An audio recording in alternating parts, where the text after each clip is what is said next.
प्रिय विद्यार्थियों, स्नातकोत्तर उत्तरार्ध संस्कृत के पंचम प्रश्न पत्र में निर्धारित महर्षि पतंजलि द्वारा रचित व्याकरण महाभाष्य का अध्ययन करते हुए हमने पूर्व में शब्दानुशासन के अध्ययन के मुख्य प्रयोजनों पर प्रकाश डाला था। तत्पश्चात अवान्तर प्रयोजनों का अध्ययन करते हुए प्रथम एवं द्वितीय प्रयोजन का अध्ययन किया था। आज तृतीय अवान्तर प्रयोजन के अध्ययन से हम अपना व्याख्यान प्रारंभ करते हैं। देखिए, तृतीय प्रयोजन है आपका, अवान्तर प्रयोजन है यद अधीतम। यद अधीतम अविज्ञातम निगदेन एव शब्द्यते अनग्नौ एव शुष्क ईंधौ न तत् ज्वलति करहिचित्। इसमें भाष्यकार कहते हैं कि यद अधीतम, जो पढ़ा हुआ है, अविज्ञातम परंतु ज्ञात नहीं है। शब्दशः तो हमने वेद मंत्र का अध्ययन कर लिया, किंतु उसके अर्थ को हमने नहीं जाना है।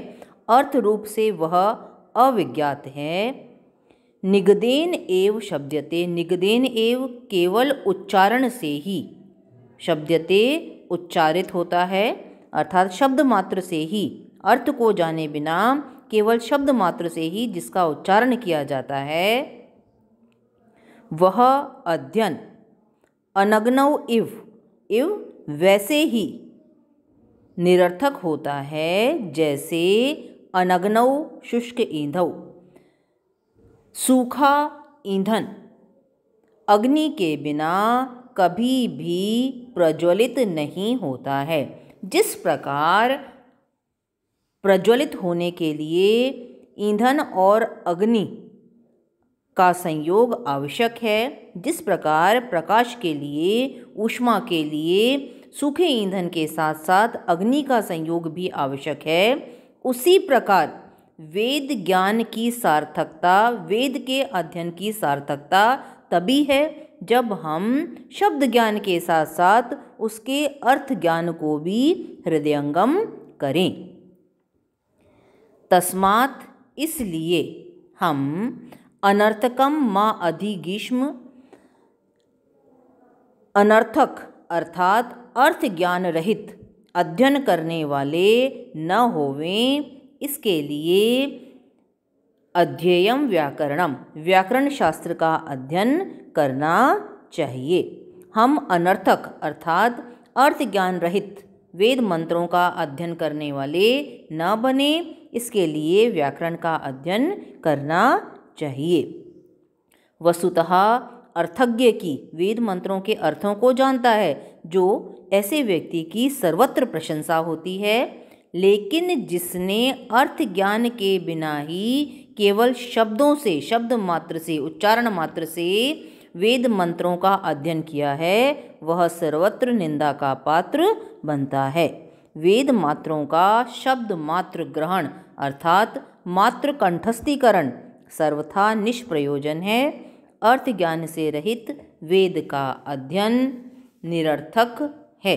व्याकरण शास्त्र प्रकृति प्रत्यय विभाग द्वारा वेद मंत्रों में आगत शब्दों का अर्थ ज्ञान कराता है, जिस सोपान से चढ़ते हुए हम वेद मंत्रों के अर्थों का सही सही ज्ञान प्राप्त कर सकते हैं। अतः यदि हम अर्थ ज्ञान की प्राप्ति चाहते हैं तो हमें व्याकरण का अध्ययन करना ही पड़ेगा। चतुर्थ प्रयोजन देखिए आपका है यस्तु प्रयुंगते। क्या कहते हैं ये?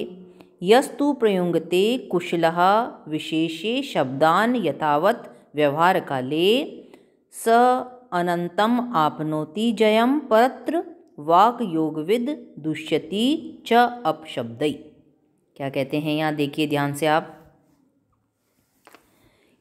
ये कहते हैं यहाँ यस्तु प्रयुंगते, इस अवान्तर प्रयोजन के द्वारा महाभाष्यकार कह रहे हैं भाष्यकार कि जो कुशल पुरुष, जो कुशल व्यक्ति, अर्थात कुशल व्यक्ति कैसा, जिसने व्याकरण का अध्ययन किया है और व्याकरण के अध्ययन के कारण जो प्रकृति प्रत्यय के योग को जानता है, किसी शब्द में कौन सी धातु है, कौन सा प्रत्यय है, उस आधार पर वो उस शब्द का अर्थ निकाल लेता है।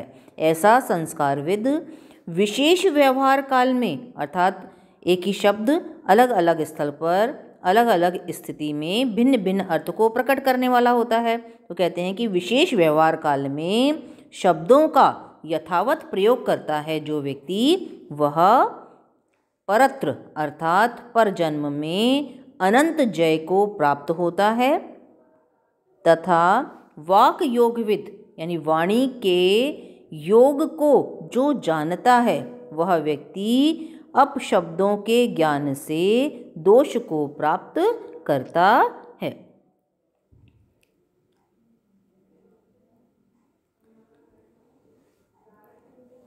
स्पष्ट है? तो इसमें क्या कहते हैं आगे देखिए, कह कौन, वाक योगविद एवं वाणी के संबंध को जानने वाला ही केवल दोष को प्राप्त करता है। तो कहते हैं यह कैसे, तो कहते हैं कुतः एतत्, यह कैसे, यह ही शब्दान जानाति अपशब्दान अपि सौ जानाति, कि जो व्यक्ति शब्दों को जानता है, वाक योगविद जो वाणी के संबंध को जानने वाला है, जो शब्दों को जानता है, वह ही अपशब्दों को भी जानता है।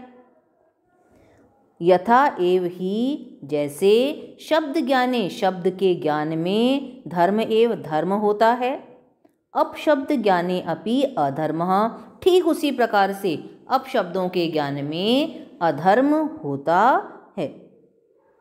अथवा या फिर भूयान अधर्मः प्राप्नोति, बहुत अधिक अधर्म को प्राप्त करता है। भूयांसः अपशब्दा, क्यों, क्योंकि भूयांसा बहुत सारे हैं, अपशब्दा अपशब्द तो इस संसार में अपशब्द ज़्यादा हैं, अल्पियांसः शब्दः, और शब्द साधु शब्द कम हैं। एक एकस्य ही शब्दस्य बहवः अपभ्रंशा, एक एक ही शब्द के बहुत सारे अपभ्रंश हैं। यहाँ अपशब्द का मतलब क्या है, अपभ्रंश शब्द, तो अपभ्रंश हैं। तत्यथा, तो जैसे गौ इति अस्य शब्द से, गौ इस शब्द के गावी, गोणी, गोता, गोपतलिका इति एवं आदयः अपभ्रंशा, इस प्रकार बहुत सारे अपभ्रंश हैं। अत फिर यह वाक योगविद जो वाणी के संबंध का ज्ञाता है, वाक योगविद है, वह अज्ञानम तस्य शरणम, अज्ञान ही उसकी शरण है। अब इसको स्पष्ट करिए, देखिए क्या कहते हैं यहाँ पर, जो इन्होंने यहाँ कहा था कि जो कुशल व्यक्ति व्यवहार काल में शब्दों का, विशेष व्यवहार काल में शब्दों का यथावत प्रयोग करता है, वह परत्पर जन्म में अनंत जय को प्राप्त करता है। वाक योगविद और वाक योगविद अपशब्दों के द्वारा दूषित होता है, दोष को प्राप्त करता है।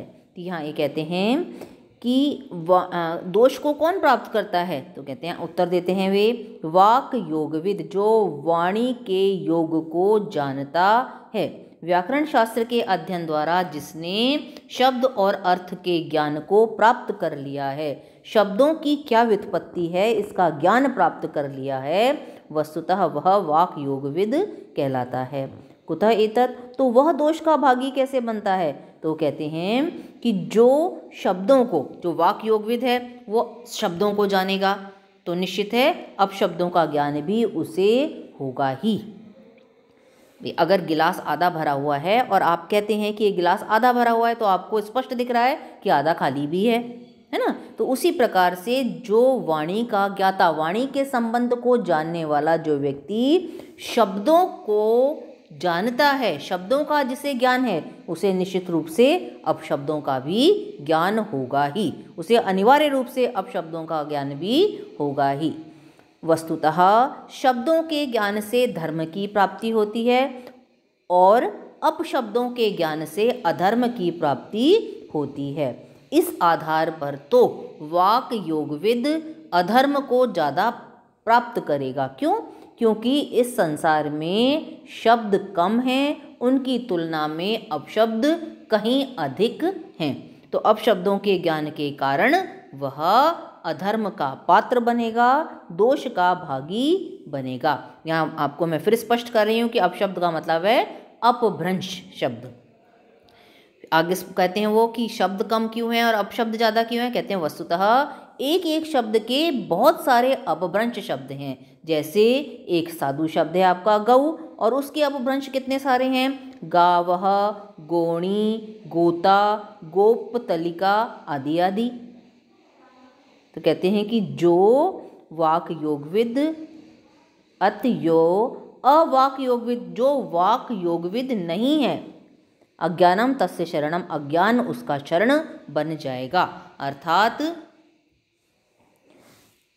वाक योगविद ना होने के कारण वह न तो शब्दों के ज्ञान कर सकने के कारण और उस आधार पर न ही अपशब्दों के ज्ञान के कारण वह धर्म अधर्म का पात्र नहीं बनेगा। उसे अपशब्दों के ज्ञान के कारण किसी प्रकार के दोष की प्राप्ति नहीं होगी। स्पष्ट है?